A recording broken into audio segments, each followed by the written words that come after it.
Hi Drake Choir members. For those of you who don't know me, my name's Eric Saylor. I'm Professor of Musicology here at Drake University. For those of you who do know me, quit making that face. I can totally see you through the screen. Don't think for a second that I can't. Now, normally I'd come and talk to you in person about this work that you're going to be performing this semester, Ralph Vaughan Williams' Dona, nobis, Pacem, because ABC asked me to do that, and let's face it, we always do what ABC asks us to.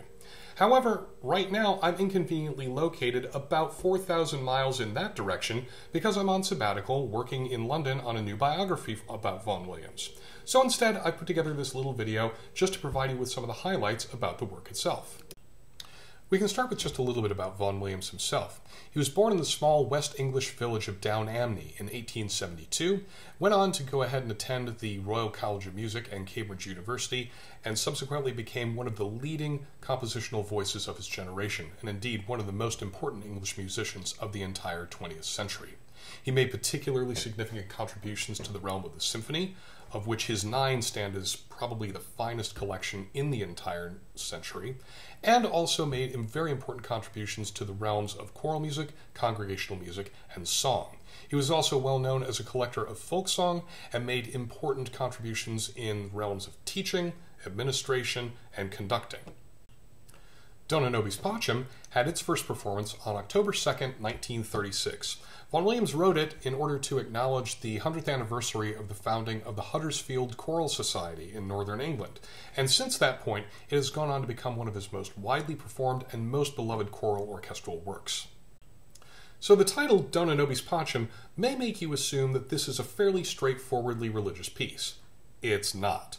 The title does, of course, come from the Agnus Dei and the liturgy of the Mass, so your assumption is not unwarranted. But it's not a piece that you're going to hear in a liturgical context. It's also not just comprised of religious texts. There's lots of other things in there that really make this a much more complex and nuanced work that provides a much bigger spiritual commentary than something that's a straightforwardly liturgical work. I'm going to talk to you just a little bit about some of the aspects of that, so maybe it will be a little bit more accessible to you. So let's get the churchy stuff out of the way first. It's really important to understand that Vaughan Williams is not a conventionally religious person. For most of his life, he is at least agnostic and, at certain parts, out-and-out atheist. So he's not a conventional churchgoer by any stretch of the imagination. However, he does retain lifelong links to the Anglican Church, in no small part because he understands that for many people throughout England, the only contact they ever had with music was when they went to church on the weekend. So he worked very hard to make sure that the music they were going to be singing and listening to was of high quality. Consequently, he became very, very interested and very, very literate and deeply, deeply versed in the liturgy and the texts of the King James Version of the Bible, the text of which he thought was some of the most beautiful in the history of the English language. The point I'm trying to make, with no pun intended, is that for an unbeliever, Vaughan Williams is incredibly well versed in biblical literature, and he sets a whole wide range of stuff in this particular cantata. You'll hear a lot of it particularly in the final movement, from favorites taken out of the book of Psalms and the Gospel according to Luke, but also some much deeper cuts coming out of Jeremiah, Isaiah, Daniel, and the book of Haggai if you're really wanting to go ahead and get into the back catalog. Most of the texts in the work, however, are secular, written by Walt Whitman, whose poetry Vaughan Williams returned to again and again over the course of his career. The 3 poems that make up the second, third, and fourth movements were all written around the same time. The first one, Beat, Beat, Drums, which is movement 2, comes from Whitman's collection Drum Taps, published in 1865. The third and fourth movements, Reconciliation and the Dirge for Two Veterans, came from the somewhat unoriginally titled sequel to Drum Taps, published in 1867. And all 3 of these poems drew very heavily upon Whitman's own experience as a volunteer nurse during the Civil War. Not coincidentally, Vaughan Williams himself was also a veteran, although of the First World War. He served with the Royal Ambulance Medical Corps in France, later going on to join the 1st Garrison Artillery. But it was the Ambulance Corps work in the early part of the war that really shaped his experience from it. In this kind of position, your job was to go out into the fields and ferry the dead, wounded, and dying off of them back to camp.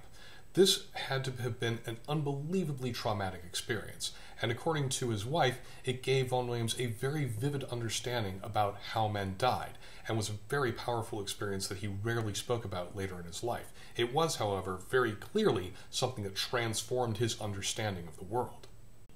Despite the experience that he shared with Whitman, Whitman's own poetic style was as far removed from his English contemporaries as Fredericksburg is from France. His all-encompassing scope, his broadly humanistic themes, and his astonishingly frank language for this particular point in time were a revelation to many late Victorians, and Vaughan Williams was no exception. It presented a really clear-cut alternative to what many saw as the excessively stuffy or self-absorbed works of many late-century British poets, and Vaughan Williams was deeply inspired by it to go ahead and set it in a whole variety of very broad kinds of contexts. Dona, nobis, Pacem is one of the last works in which he sets Whitman extensively, but also probably in some of his most moving contexts. Whitman's poems powerfully capture different aspects of war. Beat, Beat, Drums, the second movement, evokes the chaos of total warfare more than half a century before the word blitzkrieg entered the lexicon, painting a picture of how civilians' lives are upended when war touches a community. Vaughan Williams's music is therefore appropriately apocalyptic. Fistfuls of words come bursting forth in irregular, unpredictable phrases, militaristic horn calls, and, of course, the thumping of terrible drums, a dies irae of man's own creation. This level of terror is unsustainable, though, and it eventually gives way to the third movement, Reconciliation. In it, Whitman turns from the impersonal to the intimate and illustrates the reality of war in this very short poem. He covers an enormous emotional range in the 6 lines of it, humanizing an enemy soldier, casting him not as some monster out to destroy all that good people hold dear, but as a sacrificial offering to our own sinful nature. The hope is that his death, a death of a man as divine as myself, as Whitman writes, may finally be the one that ends war for all time. Honestly, it's an unfamiliar and maybe even uncomfortable way about thinking about the sacrifice of war, that the enemy is also human, but it's also something that every soldier in the field has known for centuries, and particularly in both the American Civil War and in the First World War. Because of that, Vaughan Williams writes some of the cantata's most ethereal music in this particular movement, which features a baritone soloist. And you'll note the very transparent texture and the sensitive text setting, particularly how dissonance begins to emerge only at the word war, but it dissipates completely at utterly lost. Whitman's last contribution comes in the fourth movement, the Dirge for Two Veterans. This, in fact, is a much older portion of the piece. Vaughan Williams had originally written it as a standalone work back in 1911, but for whatever reason, never bothered to go ahead and publish it. Here, it's reused in full. It's the longest single text in the entire piece, and it's less of a dirge than it is a description of a moonlight funeral procession for 2 soldiers, father and son, who fell together in battle.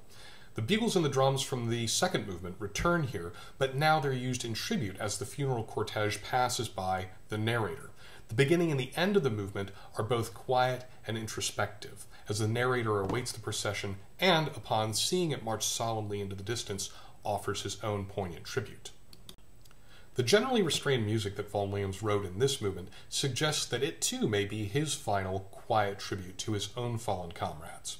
Vaughan Williams lost many friends and colleagues in the trenches of the First World War, and found it very difficult to cope with the gaps that they left behind when he returned to civilian life.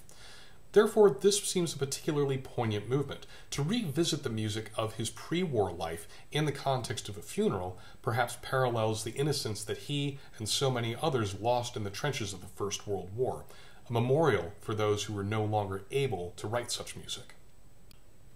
Whitman is left behind at the beginning of the fifth movement, which is probably the grimmest and most pessimistic of the entire cantata.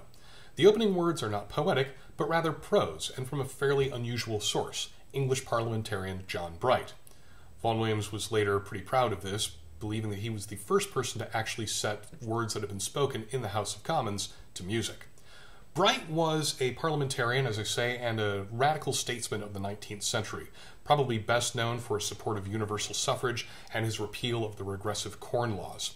He was also a Quaker, and because of this he was vehemently opposed to the Crimean War, which he spoke out about in Parliament and was viciously attacked in the press for later on. He made one of the most memorable and widely quoted statements about the war in what became known as the Angel of Death speech. The angel of death has been abroad throughout the land. You may almost hear the beating of his wings. There is no one as of old to sprinkle with blood the lintel and the two side posts of our doors, that he may spare and pass on. These words must have powerfully resonated with those who had an interest in foreign affairs in the England of 1936, Vaughan Williams most definitely included. The text here is sung by a solo baritone and is immediately followed by a wrenching reprise of the phrase Dona, nobis, Pacem, this time for full choir. But Pacem still remains elusive, as the text from the book of Jeremiah that immediately follows this makes clear. We looked for peace, but no good came. The harvest is past, the summer is ended, and we are not saved. Is there no balm in Gilead? Is there no physician there? Why then is not the health of the daughter of my people recovered? And it's right here, at the knife edge of despair, that Vaughan Williams does what he does in so many of his choral works. Suddenly, he offers a glimpse of salvation from the book of Daniel. O man, greatly beloved, fear not. Peace be unto thee. Be strong, yea, be strong. This is characteristic of nearly all of his war-related works. Though they may be austere and sometimes even pessimistic, they're always tempered at the close by an expression of hope or of the possibility of redemption. Maybe not in this world, but certainly in a time and place yet to come. In the final movement, we get a vision of such a utopia. It draws upon biblical texts from the books of Isaiah, Micah, Leviticus, Psalms, Haggai, and Luke. And again, it's worth mentioning that while Vaughan Williams was an unbeliever, he found much to admire in the ethical teachings of Christianity, and it's here that such lessons are brought to the fore. Nation shall not lift up sword against nation. Mercy and truth are met together. The nations are gathered together, and on earth there is peace and goodwill toward men.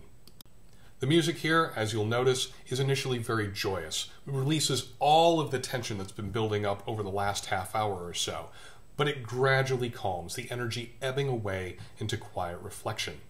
The words Dona, nobis, Pacem return in a series of quiet statements exchanged between the soprano soloist and the chorus to close out the piece, reminding us that the vision of a world at peace was, unfortunately, just that, a vision only. But one that's worth pursuing, as Vaughan Williams would have it, in spite of the odds against it being realized. So that's just a brief overview of this piece, which I really hope that you all enjoy getting to know. I'm so sorry I'm not going to be around to hear your performance, but I have no doubt you're going to do it and yourselves justice in the process. So in the interim, have a great academic year, enjoy your performance, go Bulldogs.